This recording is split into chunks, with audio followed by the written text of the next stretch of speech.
বিসমিল্লাহির রহমানির রহিম। আসসালামু আলাইকুম। কেমন আছেন সবাই? আল্লাহর অশেষ সহমতে আমিও ভালো আছি। পেঁপে এমন একটা সবজি যেটা গরমে খুবই উপকারী। আমরা সকলেই জানি পেটের ঘেঁষও কমায় এবং পেট ঠান্ডা রাখে। আর এই পেঁপে বিভিন্নভাবে রান্না করে খাওয়া যায়। আর ডাল দিয়ে রান্না করলে যে এত মজার হয় আমার জানা ছিল না। তো এর জন্য আমি একটা পেঁপে নিয়েছি। পেঁপেটা আগে থেকে খুব ভালো করে আমি ধুয়ে নিয়েছি। তো আগে থেকে ধুয়ে নিলে ভালো হয় যে পেঁপে কাটার পরে আর ধোয়া লাগে না। আর পেঁপের কষটা খুবই উপকারী। অনেকেই আমরা পেঁপের কষটা খালি পানি দিয়ে খেয়ে থাকি গ্যাসের জন্য, এতে করে গ্যাসের অনেক বেশি উপকারে আসে। যাই হোক, আমি পেঁপেটা আগে থেকে ধুয়ে মাঝখান দিয়ে কেটে নিয়েছি। এরপর পেঁপের মধ্যে যে আলাদা একটা ছোট ছোট বিচি বা একটা আঁশ যুক্ত থাকে, সেটা আমি একটা চামচের সাহায্যে ফেলে দিয়েছি। এরপর পেঁপেগুলো আমি খুব ভালো করে ছিলে নিব। তো এখানে আমার 2 পিস পেঁপে লাগবে না, অর্ধেকটা লাগবে, তাই আমি অর্ধেকটা উপর থেকে স্কিনটা ফেলে দিচ্ছি। এমনভাবে স্কিনটা ফেলে দিতে হবে যে নীল অংশটা থাকে না, তাহলে কিন্তু পেঁপে রান্নার পরে তিতা লাগবে, পেঁপে খেতে একটুও ভালো লাগবে না। তো আমি ওইভাবেই পেঁপেটা খুব সুন্দর করে উপরে স্কিনটা ফেলে দিয়েছি, দেখতে পাচ্ছেন। এই তো এখন আমি পেঁপেটাকে স্কিনটা খুব সুন্দর করে ফেলে দিয়েছি। এখন পেঁপেটাকে আমি ছোট ছোট টুকরো করে কেটে নিব। প্রথমে আমি মাঝখান দিয়ে এভাবে 2 টুকরো করে নিব। এরপরে আমার পছন্দ মতো স্লাইস করে কেটে নিব। আপনারা চাইলে এখানে মাঝখান দিয়ে আরেকটা লম্বাভাবে কেটে বড় বড় টুকরো করে নিতে পারেন। তো আমি এভাবে পাতলা করে কেটে নিব, এতে করে পেঁপেটা খুব দ্রুত সেদ্ধ হবে। আর আমার কাছে ভালো লাগে ডাল দিয়ে এইভাবে রান্না করলে। আর আজকে যেহেতু আমি একদম থকথকেও না, আবার একদম পাতলাও না, মাঝারি আকারের ডালটা রান্না করব, তাই পেঁপেটা একটু পাতলা করে কেটে দিচ্ছি। আপনারা আপনাদের পছন্দ মতো স্লাইস করে কেটে নিতে পারেন। দেখতে পাচ্ছেন প্রত্যেকটা পেঁপে আমি একই স্লাইসে কেটেছি। এবং পেঁপেটা রান্না করতে যা যা লাগছে, প্রথমেই 2টা শুকনো মরিচ, একটা তেজপাতা, আর নিয়েছি হাফ চা চামচ পাঁচফোড়ন। রান্নার শেষে বাগারে পাঁচফোড়নটা দিলে পেঁপের ডালটা আরও বেশি স্বাদ বেড়ে যায়। আর এখানে নিয়েছি 4টা কাঁচামরিচ, একটু মাছ আগা দিয়ে ফেলে নিয়েছি।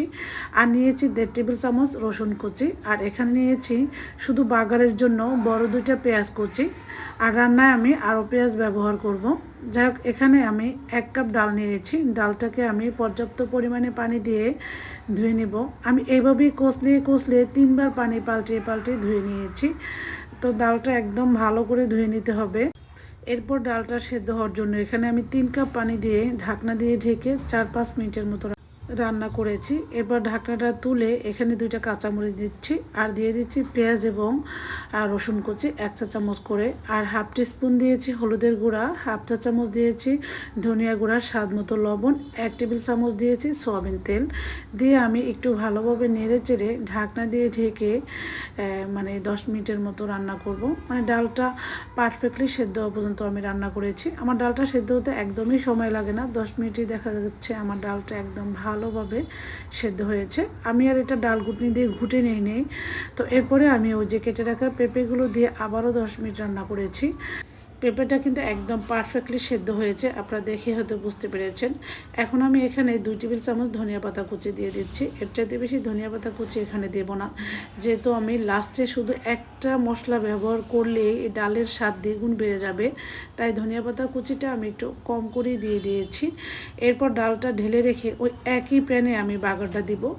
আগের দিনে নানি দাদিরা দেখতাম এভাবে একই পাতিলে বাগার দিত, এতে করে নাকি ডালের স্বাদটা বেশি বেড়ে যায়। তো এজন্য আমি এখানে 2-3 টেবিল চামচ সয়াবিন তেলের মধ্যে প্রথমে 2টা শুকনো মরিচ 1 মিনিটের মতো ভেজে দিয়েছি, 1 মুঠো পেঁয়াজ কুচি আর 1.5 টেবিল চামচ রসুন কুচি, আর দিয়েছি হাফ চা চামচ ওই যে আগে থেকে যে রেডি করে রেখেছি পাঁচফোড়ন দিয়ে একদম সুন্দর করে বাগারটাকে লাল লাল করে ভেজে নিয়েছি। এবং কিছুক্ষণ আমি এইভাবেই পেঁয়াজটা রেখে দিয়েছি, এতে করে পেঁয়াজটাকে যখন খুব ভালো করে ব্রাউন কালার হয়েছে ওই পর্যায়ে কিন্তু আমি ডালটা ঢেলে দিয়েছি। এতে করে ডালের ঘ্রাণ এবং স্বাদ দুটোই বেড়ে যাবে। তবে পেঁয়াজটা একদম পুড়ে ফেলা যাবে না, তাহলে কিন্তু ডালটা তিতা লাগবে। তো এরপর আমি ঢাকনা দিয়ে ঢেকে রেখেছি 10 মিনিটের জন্য, কারণ বাগারের পরে এভাবে ঢাকনা দিয়ে ঢেকে রাখলে দেখা যায় ডালের বাগারের ঘ্রাণটা ডালের ভিতরে খুব সুন্দরভাবে ছড়ায়, আর খেতে ডালটা বেশি ভালো লাগে। তো এরপরে আমি গরম গরম সার্ভ করে নিচ্ছি। দেখতে পাচ্ছেন কতটা লোভনীয় হয়েছে ডাল রান্নাটা। আশা করি আমার আজকের ভিডিও ভালো লেগেছে। আজকের মতো বিদায় নিচ্ছি। আল্লাহ হাফেজ।